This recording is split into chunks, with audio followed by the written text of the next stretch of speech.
नाही म्हटलं ना. नाही. अरे पण इथल्या घरातले वाद तिथपर्यंत का जाऊ द्यायचे? मला माहिती आहे की सगळ्या कामाचं ओझं निशीच्या आईवर येत असणार आहे. आपण त्या दोघांना लवकरात लवकर इकडे घेऊन यायला पाहिजे केदार. ते मला माहिती नाही, पण तू त्याची माफी नाही मागायची आणि एका गुन्हेगाराची तर बिलकुलच नाही. अरे पण मी माझ्या बहिणीच्या नवऱ्याची माफी मागतेय. नाहीच मागणार तू माफी. नाहीतर नाहीतर काय? तू ब्लॅकमेल करतोयस मला? मी जाहीर निषेध म्हणून ना उपोषणाला बसेन. अच्छा ठीक आहे, मग देवकी काकू जशा मालपोहे बनवायच्या ना तसे मालपोहे बनवेन आणि तुझ्या समोर घेऊन ये. मी रात्रभर झोपणारच नाही. ठीक आहे, मी तुझ्या कॉफीमध्ये जायफळ टाकेन.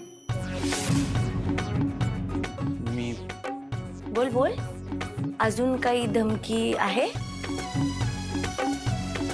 मी तुझ्याशी बोलणारच नाही. कधीच बोलणार नाहीस? हो, कधीच. पण आपण त्या मिशनवर होत ना, मग ऑन ड्युटी असताना. तेवढ्या पुरतं बोलणार, पण मित्र म्हणून नाही बोलणार. ठीक आहे, मग मी पण तुझी तक्रार तुझ्या तिच्याकडे करीन. तिला सांगेन तू कसा वागतोस ते. धनुरास, अचानक येणाऱ्या संकटापासून सावध राहा. हानी होण्याची शक्यता आहे. 100 वर्ष आयुष्य आहे. आता भविष्य वाचताना तुझाच चेहरा माझ्या डोळ्यासमोर आला होता. तुम्ही आज राशी भविष्य वाचत बसा. उद्या निशीमुळे निधन वार्ता या सदरात बातमी येईल माझी. चौरेखा माधव बेलसरे, भावपूर्ण श्रद्धांजली. मग माधवा, उद्याचे सगळे पेपर मागवच बाबा. तुम्हाला तेच हवंय ना? नाही, मी नकोच आहे तुम्हाला या घरामध्ये. पण एक लक्षात ठेवा, मी जेव्हा नसेन ना तेव्हा तुम्हाला दोघांना किंमत कळेल माझी. नाही नाही ग, पेपर मध्ये ती कोडी येतात की नाही, ती सोडवल्यानंतर ते मिक्सर सारख्या वस्तू जिंकायला मिळतात की नाही, म्हणून म्हटलं. टोमणे कळतात मला तुमचे, पण तुमच्याशी ना बोलणंच व्यर्थ आहे.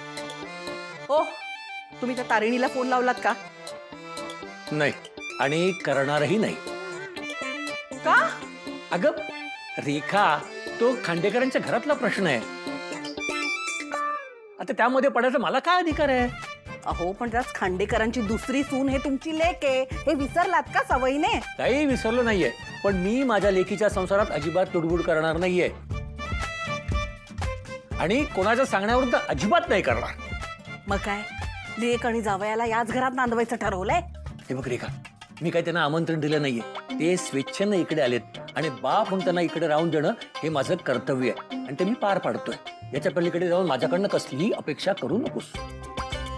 देवी जगत तारिणी, बाकी कुणाला नसली तरी माझ्या माधवाला सद्बुद्धी दिलीस, हे बरं झालं ग बाई. माधवा, चल दिष्ट काढते तुझी. दृष्ट काढा त्यांची. तुम्ही चेष्टा करताय का माझी? हा,